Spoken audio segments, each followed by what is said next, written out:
So எல்லாருக்கும் high Dude. இந்த வீடியோவில் நம்ம எதை பற்றி பார்க்க போகிறோம்னு பார்த்தீங்கன்னா, நீங்கள் என்ன பண்ணீங்க என்னதுலேருந்து விட்டுருக்கு நம்ம கமல் ரஜினி பல வருஷத்துக்கு அப்புறம் சேர்ந்து நடிக்கிற அந்த ப்ராஜெக்ட் வந்து சுந்தர்சி டைரக்ட் பண்ணுறாருன்னு ஒரு அப்டேட் கிடச்சிருந்துச்சு. அதை பற்றி நம்ம வீடியோ கூட போட்டிருப்போம். ஆனால் நம்ம சுந்தர்சி இப்போ அந்த ப்ராஜெக்ட்லேருந்து அஃபிஷியலாகவே விலகிட்டார். இதை வந்து அவர் சோஷியல் மீடியாவில் ஒரு லெட்டர் மூலியமாக சொல்லியிருக்காரு.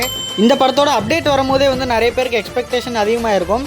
ஏன்னா நம்ம கமலும் ரஜினியும் சேர்ந்து ரொம்ப வருஷம் ஆச்சு. ரொம்ப வருஷம் ஒரு 46 வருஷங்க அப்புறம் தான் இப்போ அவங்க சேர்ந்து நடிக்க போகிறதா இந்த அனௌன்ஸ்மெண்ட் வரதுக்கு முன்னாடியே வந்து இது ரூமராகவும் இருக்கலாம்னு சொல்லி நிறைய பேர் சோஷியல் மீடியாவில் பேசிகிட்டு இருந்தாங்க. ஆனால் நம்ம RKFIலேருந்து அஃபிஷியலாகவே ஒரு அனௌன்ஸ்மெண்ட் டீசர் விட்டு இந்த மூவி வந்து கன்ஃபார்ம் பண்ணிட்டாங்க. இந்த படத்தோட டேரக்டர் வந்து லோகேஷாக தான் இருக்கும்னு எல்லாருமே எக்ஸ்பெக்ட் பண்ணிட்டு இருந்தாங்க. ஏன்னா வந்து நம்ம கூலி அண்டு விக்ரம் படத்தில் நம்ம கமல் அண்ட் ரஜினி கூட ஒர்க் பண்ணியிருக்காரு. அது இல்லாமல் நிறைய இன்டர்வியூஸ்லேயும் சொல்லியிருக்காரு இவங்க ரெண்டு பற்றி வச்சு எனக்கு ஒரு ஹீரோ வில்லன் சப்ஜெக்டில் ஒரு மூவி எடுக்கணும்னு. அதனால் எல்லாரும் அதான் எக்ஸ்பெக்ட் பண்ணிட்டு இருந்தாங்க. ஆனால் அப்படியே ஆப்போசிட்டாக நம்ம சுந்தர்சி டைரக்ட் பண்ண போகிறாருன்னு சோஷியல் மீடியாவில் உடனே வந்து மீம் கிரியேட்டர்ஸ்க்கு கண்டென்ட் கிடச்சிருச்சு.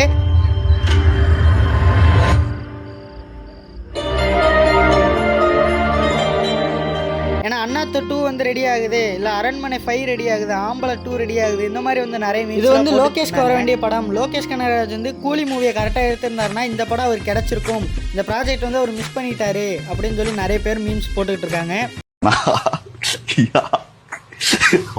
இன்னும் ஒரு சிலர் வந்து எப்படியோ சுந்தர்சி வெளியே போயிட்டாரு, கார்த்திக் சுப்ராஜ் வந்தால் தரமாக இருக்கும், ஒரு ஃபேன் பாய் சம்பவமாக இருக்கும். இப்போ கமல் அண்ட் ரஜினி ஃபேன்ஸ் எல்லாருமே அவங்களுக்கு பிடிச்ச டேரக்டர் வந்து இந்த மூவியில் இறக்கணும் அப்படின்னு சொல்லி மீம்ஸ் போட்டுட்டும் நிறைய இதில் ட்வீட் பண்ணிட்டு. அப்புறம் இன்னொரு மேட்டர் வேறு ஒன்று இருக்குது. இது என்னன்னா, நம்ம கமலுக்கும் சுந்தர்சிக்கும் வந்து நடுவில் ஏதோ கம்யூனிகேஷன் கேப் ஏற்பட்டுருச்சேன். அது என்னன்னு பார்த்தீங்கன்னா, நம்ம சுந்தர்சி வந்து என்ன சொல்லியிருக்காரு, எனக்கு டிஃபால்ட்டாக என்னோட மியூசிக் டேரக்டர் வந்து ஹிப்ஹாப் பாதி தான், அதனால் எனக்கு ஹிப்ஹாப் பாதி தான் வேணும்னு சொன்னாராம். ஆனால் நம்ம ரஜினி வந்து எனக்கு அனிருத்தா வேணும்னு சொல்லிட்டாராம். இதனால இவங்க ரெண்டு பேருக்கு நடுவில் ஏதோ வந்து ஒரு வாக்கிய தயாராக உருவாகி அதனால தான் வந்து சுந்தர்சி இந்த படத்தை விட்டு வெளியே போயிட்டார். இதெல்லாம் என்ன உண்மை கதையா என்னன்னு தெரியலை.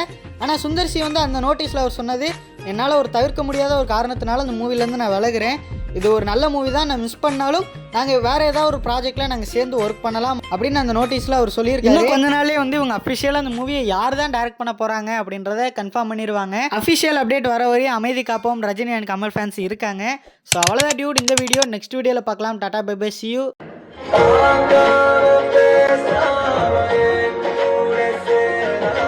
சினிமா பற்றின ட்ரெண்டிங் கண்டென்ட்ஸ் நீங்கள் உடனுக்குடனே தெரிஞ்சுக்கணும்னு நினச்சிங்கன்னா நம்ம பிளாகர் விஜய் சேனலை போத் இன்ஸ்டாகிராம் அண்ட் யூடியூப்பில் ஃபாலோ பண்ணிக்கோங்க. நம்ம டெய்லி ஒரு ஷார்ட்ஸ் அப்லோட் பண்ணுறோம், அப்புறம் ஒரு நாள் விட்டு ஒரு நாள் லாங் வீடியோவும் அப்லோட் பண்ணுறோம்.